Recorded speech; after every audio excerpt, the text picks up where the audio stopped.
예배에 오신 여러분을 환영합니다. 오늘도 이 시간에서 각자의 처소에서 우리가 몸과 마음을 겸비해서 하나님 앞에 나아가면 좋겠습니다. 이 시간 자리에 앉아서 하나님 앞에 예배하며 나갈 때에 우리가 핸드폰도 잠시 내려놓고 우리가 이 화면 안에서 우리가 설교와 찬양 가운데 누려지는 은혜들을 우리가 함께 누릴 수 있으면 좋겠습니다. 우리 이 시간 먼저 우리 사도신경으로 신앙 고백하시면서 예배의 자리로 나아가도록 하겠습니다. 신앙 고백하시겠습니다. 전능하사 천지를 만드신 하나님 아버지를 내가 믿사오며 그 외아들 우리 주 예수 그리스도를 믿사오니 이는 성령으로 잉태하사 동정녀 마리아에게 나시고 본디오 빌라도에게 고난을 받으사 십자가에 못 박혀 죽으시고 장사한 지 사흘 만에 죽은 자 가운데서 다시 살아나시며 하늘에 오르사 전능하신 하나님 우편에 앉아 계시다가 저리로서 산자와 죽은 자를 심판하러 오시리라. 성령을 믿사오며 거룩한 공회와 성도가 서로 교통하는 것과 죄를 사하여 주시는 것과 몸이 다시 사는 것과 영원히 사는 것을 믿사옵나이다. 아멘. 이 시간 함께 우리 이 땅에 오지 찬양하며 나아갑시다.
세상은 변해가고 소망은 힘을 잃어도 변함없이 붙드시는 그 구원의 손길. 폭풍이 몰려와도 두려움 물러가네. 우리 위해 싸우시는 그 손을 의지해. 이 땅에 오직 주밖에 없네. 이 땅에 오직 주밖에 없네. 그 무엇도 나를 채울 수 없네. 주님의 평안 내 안에 있네. 그 누구도 빼앗을 수 없네. 한 번 더 고백합시다. 이 땅에 오직 주밖에 없네. 이 땅에 오직 주밖에 없네. 그 무엇도 나를 채울 수 없네. 주님의 평안 내 안에 있네. 그 누구도 빼앗을 수 없네. 이 세상 어디에서 평안을 찾을 수 있나. 지금까지 내어주신 그 깊은 사랑을 우리가 말해왔고 또 꾸어왔던 미래가 한없는 사랑 안에서 열리고 있네. 이 땅에 오직 주밖에 없네. 그 무엇도 나를 채울 수 없네. 주님의 평안 내 안에 있네. 그 누구도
한결같이 날 보시네. 주 손길로 덮으사 의의 길로 인도하네. 주를 바라네. 주를 기다리네. 사랑의 노래 드리리라.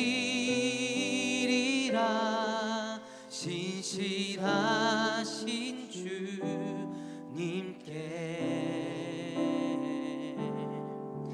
영원하신 주님의 품에 난 의거하도록 하소서.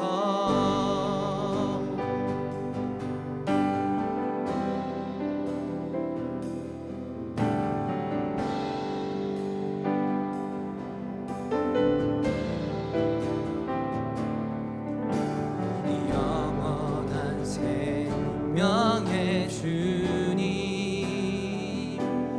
한결같이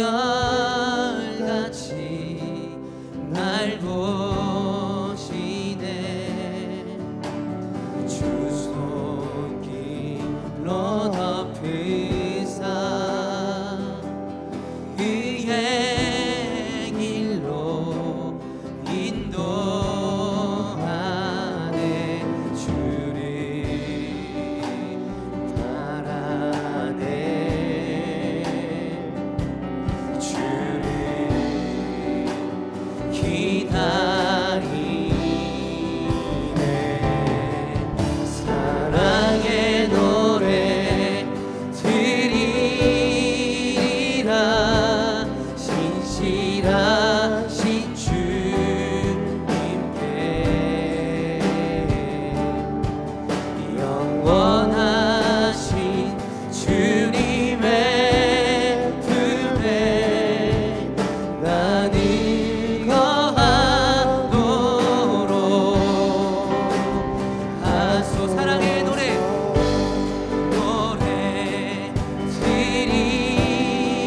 드리리라. 신실하신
주님만 의지해요.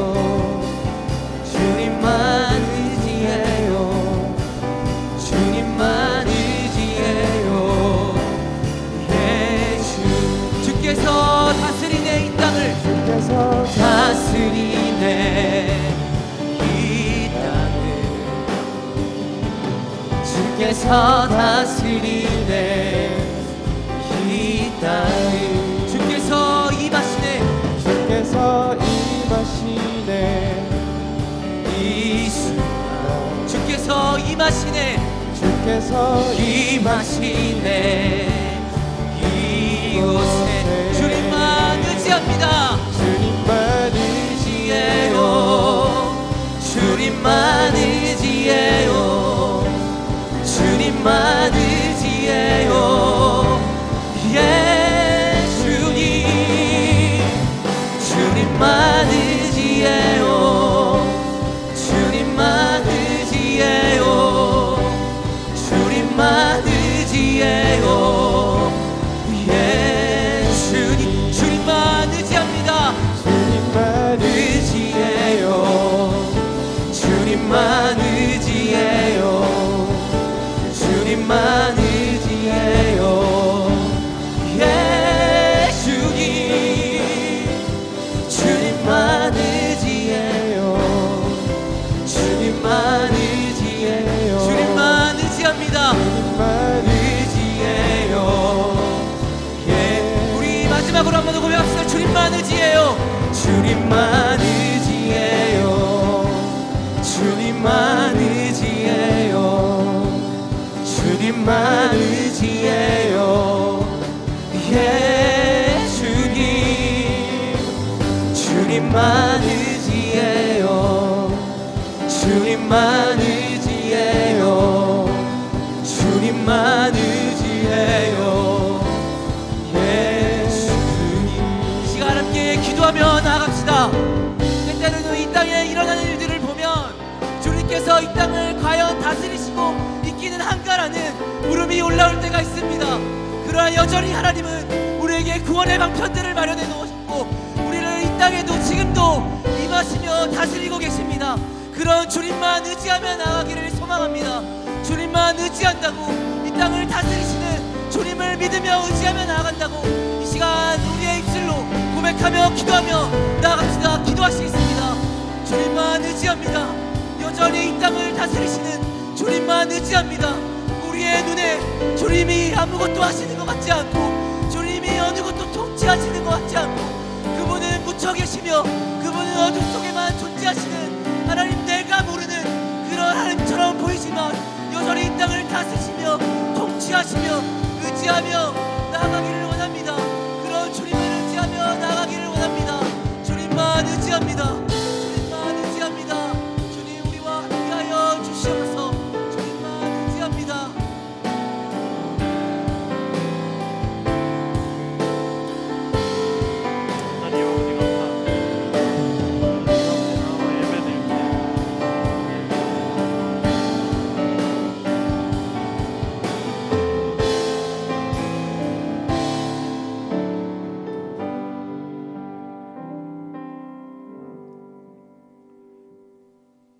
하나님께서 온 우주 만물을 다스리시고 우리를 통치하심에도 불구하고 여전히 나의 힘을 의지하고 나의 계획을 의지하고자 하는 저희들이 수많은 죄악을 짓고 하나님을 반역하며 살아가는 우리들이 예수님의 십자가의 보혈을 의지하여 이 자리에 설 수 있음에 감사하는 마음으로 주님께 나아가기를 원합니다.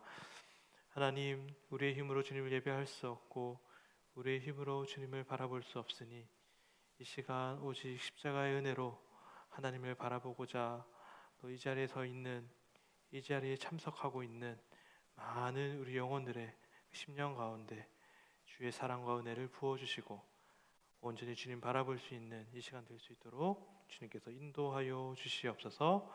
오늘도 우리 예배 가운데 임재하시는 주님을 바라볼 수 있는 예배의 시간 될 수 있도록 성령께서 인도하여 주시옵소서.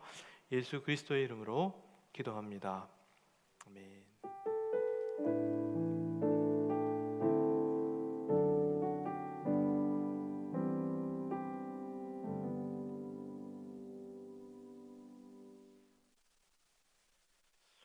함께 하나님의 말씀을 찾겠습니다. 오늘은 창세기서 9장 15절에서 17절까지의 말씀입니다.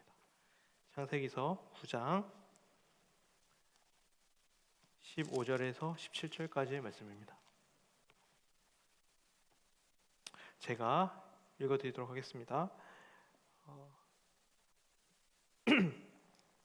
내가 나와 너희와 및 육체를 가진 모든 생물 사이에 내 언약을 기억하리니 다시는 물이 모든 육체를 멸하는 홍수가 되지 아니할지라.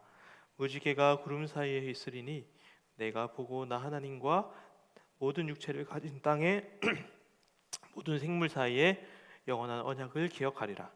하나님이 노아에게 또 이르시되 내가 나와 땅에 있는 모든 생물 사이에 세운 언약의 증거가 이것이라 하셨더라.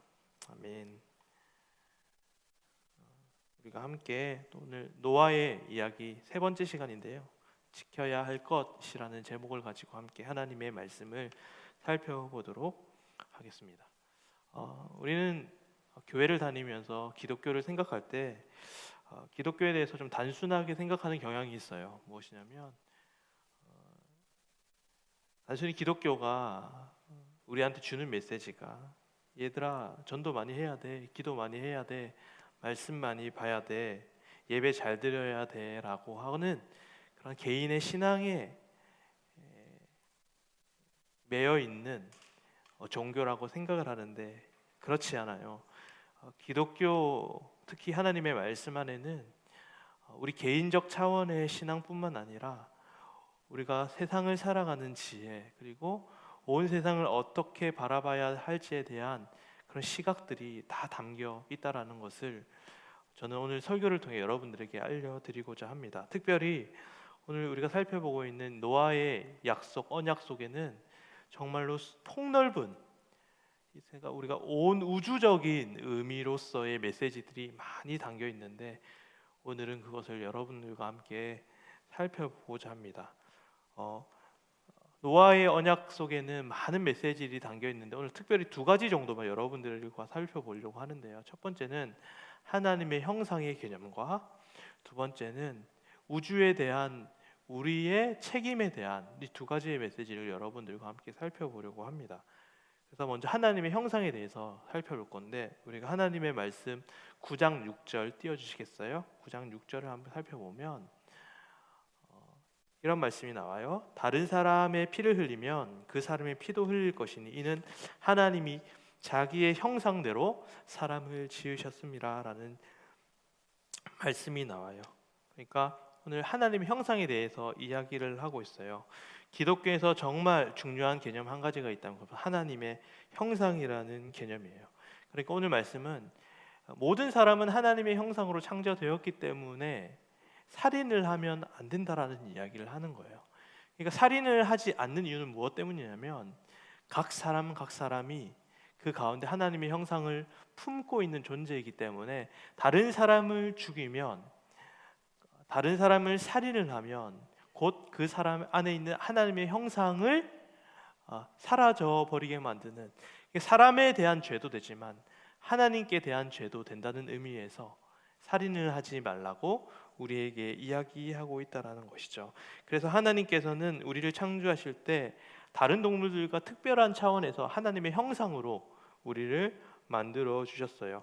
이 하나님의 형상이라는 개념이 계속해서 발전되어 와서 인권이라는 것도 사실은 지금은 우리가 인권을 이제 많이 존중받고 살아가고 있잖아요. 사실 인권이 발전할 수 있게 되는 것도 사실은 오늘 살펴본 이 하나님의 형상의 개념에 그 기초를 두고 있다라는 사실을 여러분들이 아셨으면 좋겠어요. 우리는 요즘 시대를 살아갈 때 인권에 대한 이야기를 할 때는 누군가 인권이 침해되는 것을 굉장히 당연히 잘못된 거라고 생각을 하지만 원래 그러진 않았어요. 이게 1948년도에 보면 사진 한번 띄워주시겠어요? 세계인권 선언이라는 것이 1948년도에 일어나게 돼요. 그래서 세 가지 메시지죠. 자유평등, 연대라는 세 가지 개념을 가지고 모든 사람의 인권은 평등하고 또 자유를 누려야 되고 약자들은 연대를 해야 된다라는 개념이 여기서 발생하게 되는데요. 사실 인권에 대한 사상을 가지고 있는 것이 없었어요. 그래서 우리가 살아가면서 인권이 정말 필요하다고 느끼는데 그 인권에 대해서 이렇게 정확하게 그 사상을 주는 철학이나 종교들이 없었어요. 그런데 유일하게 인권에 대해 이야기하는, 그리고 하나님의 형상을 기초로 해서 인권을 설명해 주는 종교가 기독교였어요. 그러니까 인권이라는 것은 기독교의 사상을 가지고 만든 개념이에요. 세계 인권 선언은 사실 기독교의 사상을 가지고 와서 정립된 사상이에요. 선언문이죠. 그래서 이 세계 인권 선언이 선언을 할 때 이 세계 인권 선언을 반대했던 나라들이 몇 나라가 있었어요. 그 이유가 무엇이었냐면 바로 이거였어요. 저 세계 인권 선언은 사실 인권이라는 것은 기독교의 사상에서 나왔기 때문에 우리는 그것을 반대한다라고 얘기했던 거죠. 그리고 결국에는 시간이 흐르면서 받아들일 수밖에 없었지만 결국에는 기독교의, 특별히 하나님의 형상이라는 이 개념이 발전되어서 세계 인권 선언까지 가게 되는 그런 기초가 되었다라는 것을 여러분들이 아셨으면 좋겠어요. 그래서 이 세계 인권 선언 전에는 세계 대전이 일어났죠. 사진 보여주시겠어요? 세계 2차 세계대전, 1차 세계대전, 2차 세계대전이 일어났는데 이때 몇 명이 죽었냐면 6천만 명이 죽었어요. 지금 우리가 코로나 바이러스로 인해서 370만 명이 죽었거든요. 그런데 6천만 명이 사망을 했어요. 특별히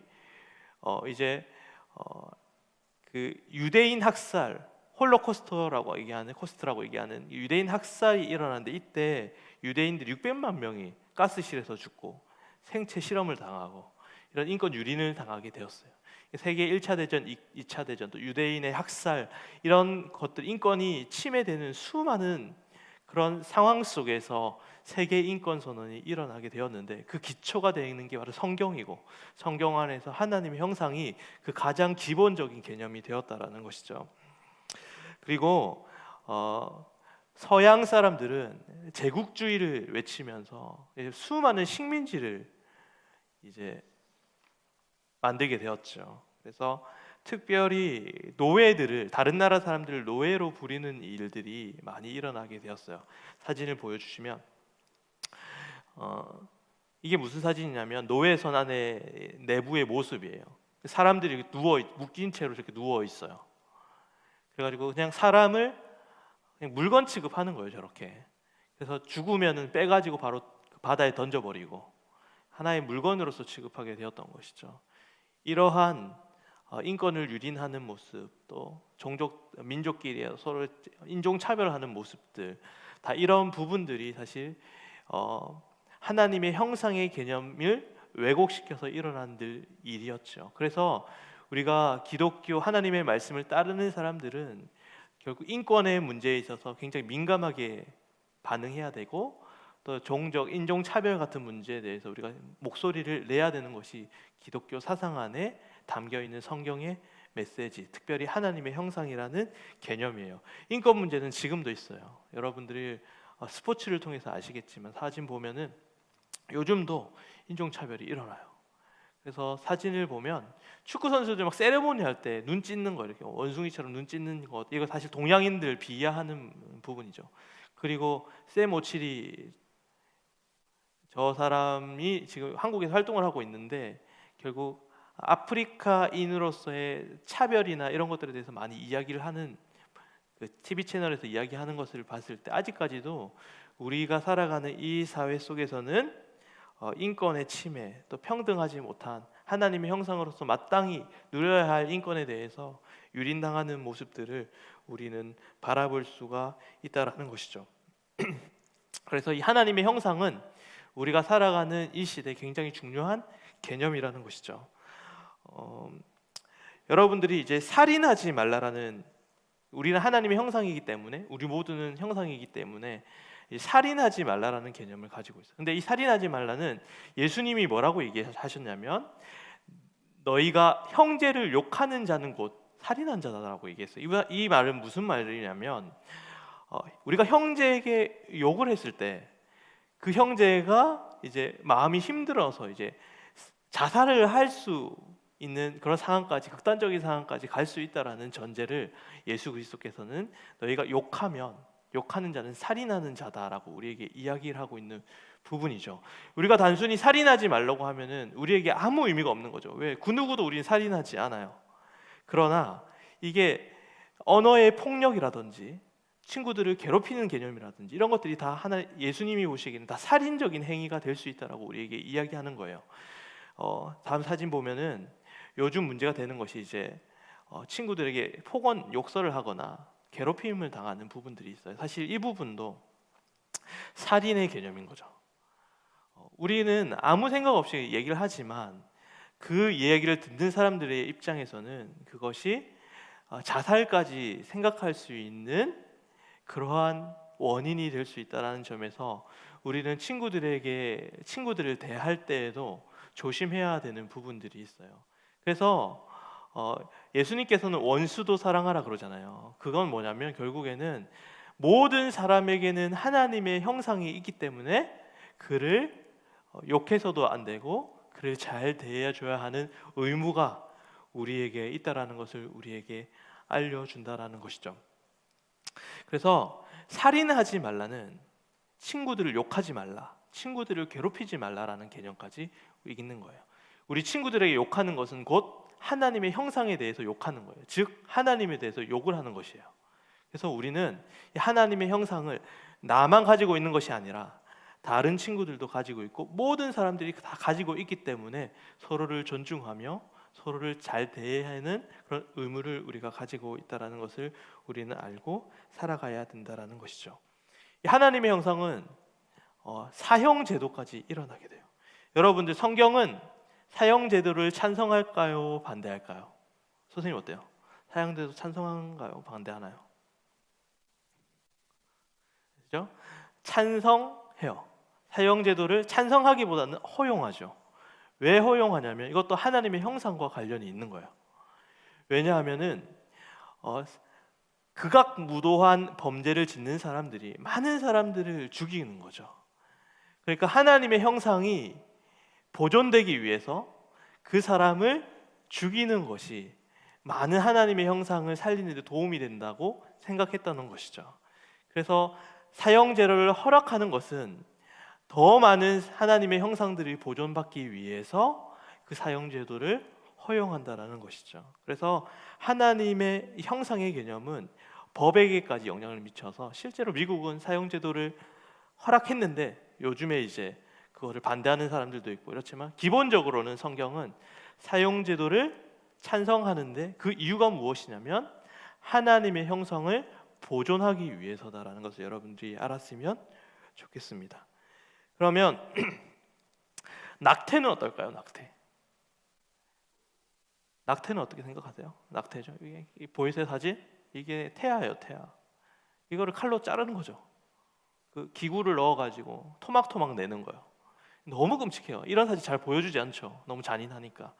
사람들은 하나님의 형상을 파괴하는 거죠. 기독교는 생명을 어디서부터 보냐면 수정란에서부터 보게 돼요.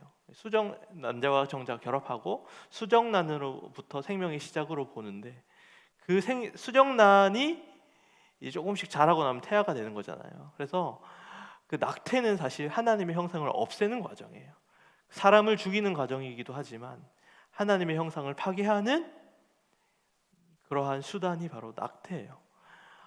목사님은 사실 낙태에 대해서 굉장히 반대하는 부분이 무엇이냐면 사실 산모에게 있어서 낙태는 복지권이에요.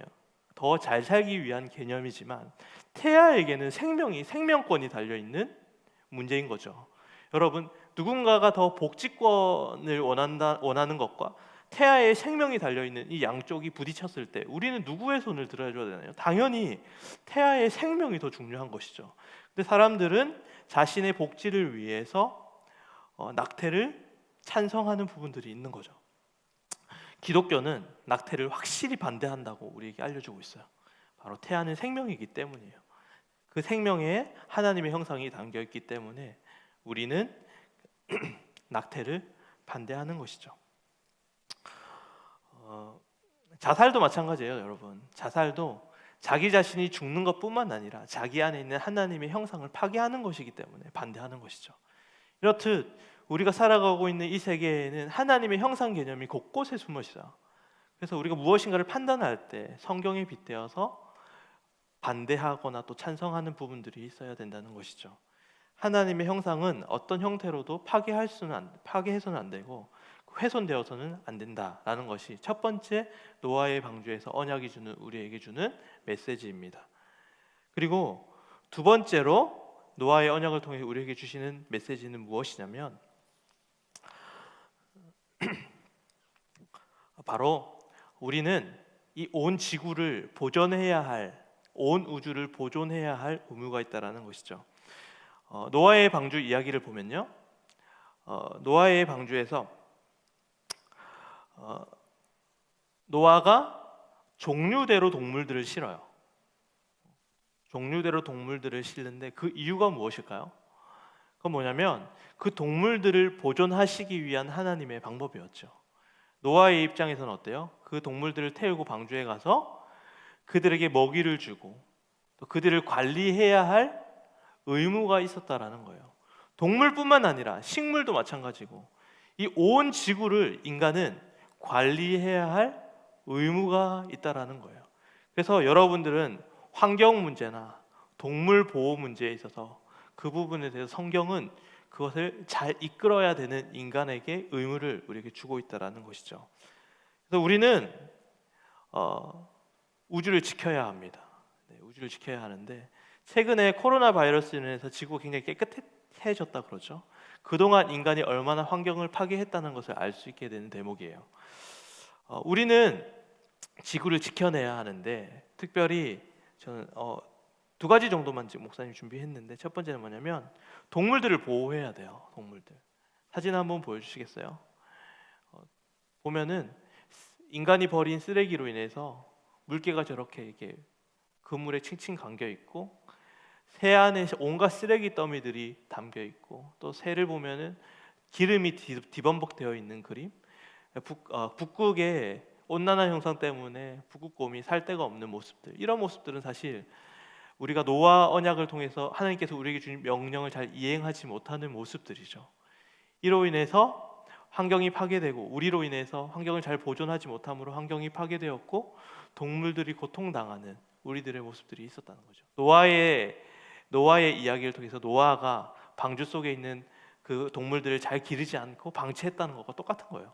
하나님이 우리에게도 동물을 종류대로 노아에게 주셨던 것처럼 우리에게도 동물을 보호하고 그들을 잘 이끌어가는 역할을 우리가 감당해야 된다는 것이죠. 또한 인간의 환경 오염이 문제가 되어서 DNA가 변형이 되어서요 수많은 질병들이 나타나게 되었죠. 다음 사진을 보면 끝인가요? 네, 이렇게 나왔네요. 그래서 조류독감이나 돼지 콜레라, 돼지 열병이죠. 이러한 수많은 DNA 변형으로 인해서 이제 닥치게 되는 동물들의 떼죽음, 폐사 이런 것들이 너무나 많아요. 두 번째 그림이 되게 잔인해요. 뭐냐면 돼지들을 지금 땅에 묻고 있는 거예요. 원래는 전기 충격을 줘가지고 안락사 시켜가지고 돼지를 처리를 해야 되는데 이 수가 너무 많으니까 돼지를 생으로 그냥 바닥에 쳐 묻는 거예요.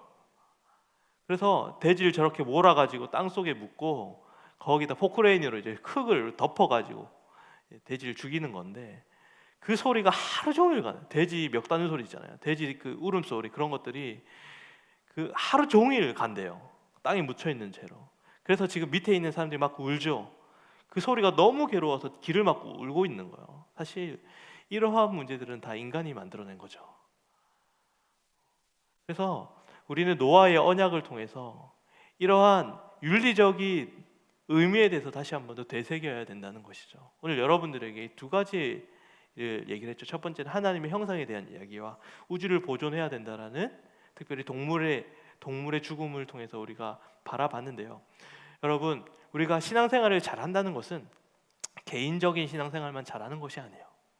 지금 고통받고 있는 수많은 사람들에게 관심을 가지고 인권을 유린당하고 하나님의 형상으로서 마땅히 누려야 될 것들을 누리지 못하는 사람들을 바라볼 수 있는 것들이 우리가 해야 할 일이라는 것을 오늘 우리 메시지를 통해 주고 있는 것이고요. 또한 우리는 우주를 올바로 다스려야 할 의무가 있어요. 이거는 노아에게 하나님께서 주신 것이 아니라 우리에게, 온 인류에게 주신 하나님의 명령이죠. 그래서 저는 여러분들이 신앙생활을 열심히 해서 목사가 되거나 선교사가 되거나 이런 것에 국한되어서 활동하지 말고 정말로 인권운동가라든지 정말로 동물을 사랑하는 모임이라든지 또는 환경을 살리는 그런 기관 속에 들어가서 여러분들이 성경 속에서 이야기하는 그 사상을 세계 인권 선언서처럼 여러분들도 환경 문제나 또 윤리적인 문제에 있어서 목소리를 낼 수 있는 그러한 사람들이 되었으면 좋겠어요. 여러분, 성경 안에는 단순히 우리가 신앙생활을 똑바로 해라는 의미뿐만 아니라 온 우주를 어떻게 다스려야 되는지, 다른 사람들에게 어떻게 대해야 하는지 수많은 윤리 문제들이 적혀 있는 것이 하나님의 말씀이에요. 여러분들, 그 성경의 사상을 가지고 이 세상을 살아가게 될 때 그 하나님 나라가 이루어지는 것이죠. 그래서 여러분들이 이 세상에 있는 수많은 문제들 앞에 성경은 무엇을 이야기하고 있는지에 대해서 귀를 기울이고 그리고 그 성경대로 살아낼 수 있는 여러분들의 삶이 될 수 있기를 간절히 기도합니다. 우리 함께 기도하시겠습니다. 하나님 아버지, 감사합니다. 노아의 언약을 통하여서 하나님의 형상이 얼마나 소중한지, 또한 하나님께서 우리에게 주신 온 우주적인 그 명령을 우리가 바라보았습니다. 하나님, 인간의 이기심으로 인하여 하나님의 형상을 훼손하고 또 차별하고 또 혐오하는 우리들의 모습들이 있었음을 이 시간 고백합니다. 그것이 원수라 할지라도 그 사람 안에 담긴 하나님의 형상을 바라보며 그들을 대할 수 있는 우리들의 모습이 될 수 있도록 주님께서 인도하여 주시옵소서. 인간의 이기심으로 인하여 지구가 아파하고 동물들이 아파하고 환경 문제들이 심각하게 대두되는 상황 가운데 우리가 무엇을 할 수 있을지에 대해서 고민하는 그리스도인이 되게 하여 주시고, 개인의 신앙 문제뿐 아니라 온 우주적인 하나님의 관점에서 하나님 나라를 이뤄갈 수 있는 우리들의 모습들이 될 수 있도록 주님께서 인도하여 주시옵소서. 이 모든 것 예수 그리스도의 이름으로 기도합니다. 아멘. 하늘에 계신 우리 아버지여, 이름이 거룩히 여김을 받으시오며 나라의 임하옵시며 뜻이 하늘에서 이루어진 것 같이 땅에서도 이루어지이다. 오늘날 우리에게 일용할 양식을 주옵시고 우리가 우리에게 죄 지은 자를 사하여 준 것 같이 우리 죄를 사하여 주옵시고 우리를 시험에 들게 하지 마옵시고 다만 악에서 구하옵소서. 대개의 나라와 권세와 영광이 아버지께 영원히 있사옵나이다. 아멘.